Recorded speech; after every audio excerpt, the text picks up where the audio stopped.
The strength of the Crimean Bridge in the coming years remains uncertain due to possible external factors that may affect its structure. One of these factors is dangerous natural activity near the bridge. This was reported by hydrogeologist Yuriy Medovar in the Telegraf article. He noted that this bridge is a very important transport artery and has a complex technical condition, but its future may depend on several factors. Medovar noted that in the next 5 years, the influence of external factors will be significantly determined, among which the activity of the mud volcano, which is located near the supports of the structure, is very dangerous. Everything depends on whether there will be new strikes on the bridge.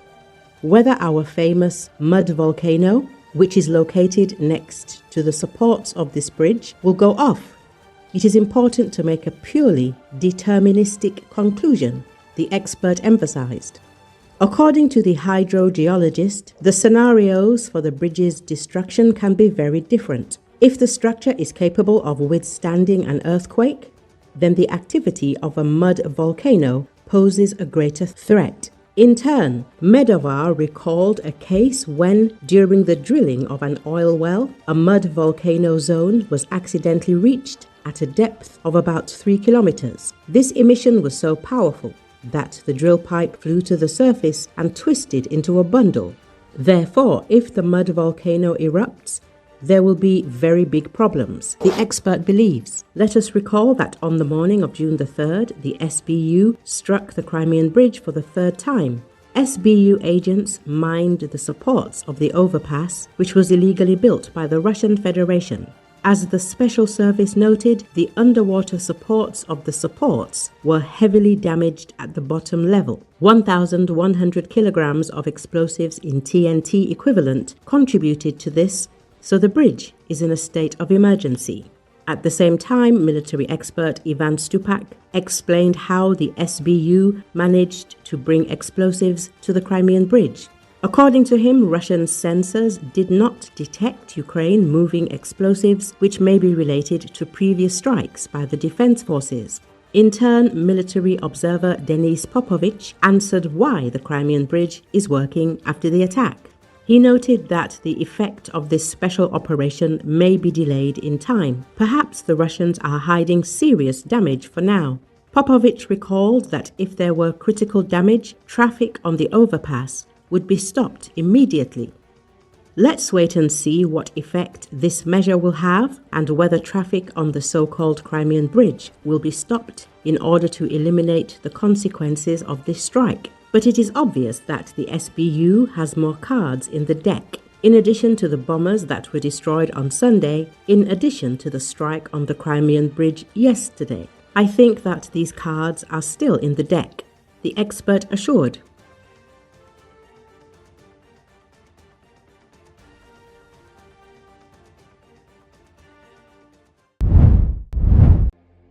Ukraine has paused a planned swap of bodies of soldiers killed in action, as agreed during peace talks with Russia in Istanbul this week, the Russian Defense Ministry claimed on Saturday.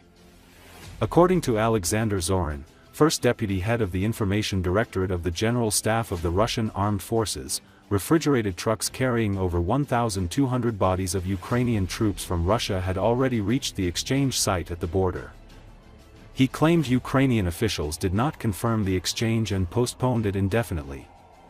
According to Associated Press on Monday, at a meeting in Istanbul that made little progress towards ending the war, Russian and Ukrainian negotiators agreed to swap 6,000 bodies of soldiers killed in action and to set up a commission to exchange seriously wounded troops. Ukraine's coordination headquarters for prisoners of war, the main authority dealing with the swaps, said in a statement that Russia's statements do not correspond to reality and previous agreements, neither regarding the exchange of prisoners nor regarding the repatriation of bodies. Ukraine has submitted lists to conduct the exchange based on an agreement made in the last round of direct talks in Istanbul, the statement said. The list was based on categories agreed upon during the talks, including the seriously wounded and seriously ill, as well as young POWs. But the Russian side submitted lists that do not correspond to that agreed approach, the statement said. An agreement was also reached about repatriating dead bodies, but the date was not set, the statement said. Колонна первой партии подлежащих репатриации тел военнослужащих прибыла в район обмена. В колонне 1212 тел находится. Готовится к отправке в ближайшее время еще 3 эшелона, в каждом по 1200 тел, и один автомобильный эшелон, в котором также будет 1200 тел. Общая цифра составит более 6000 человек. К сожалению, украинская сторона не подтвердила проведение обмена сегодня и перенесла его на неопределенный срок.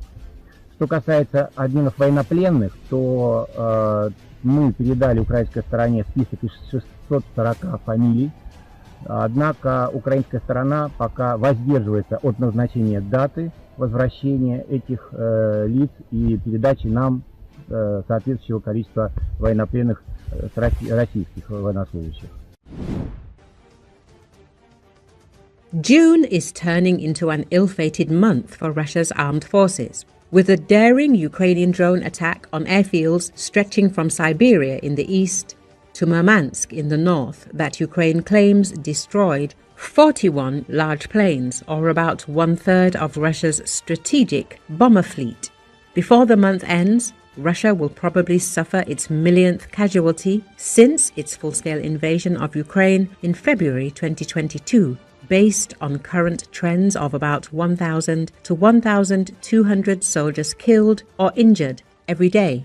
No Soviet or Russian war since World War II has even come close to Ukraine in terms of fatality rate, said the Center for Strategic and International Studies, a think tank in Washington.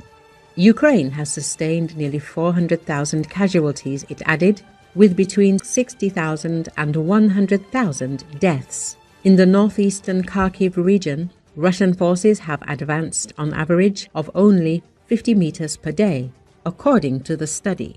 That is slower than the British and French advance in the Battle of the Somme in the trench warfare of World War I. The slow rate of advance has meant Russia has seized only 1% of Ukrainian territory since January 2024, which the authors called a paltry amount. Russia now occupies around 20% of Ukrainian territory, including the Crimean Peninsula that Moscow annexed in 2014.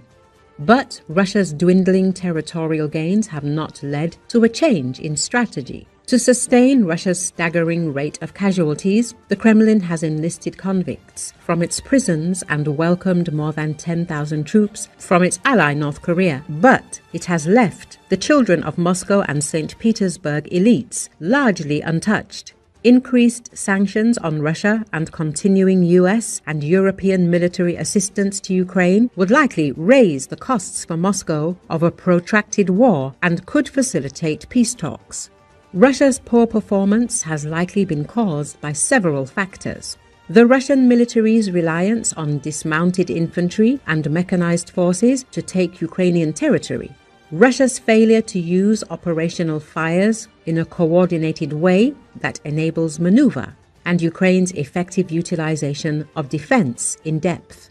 For the United States, increased sanctions on Russia and continuing US and European military assistance to Ukraine would likely raise the costs for Moscow of a protracted war and could facilitate peace talks. Likewise, in the fall of 2022, Ukraine conducted multiple successful offensives.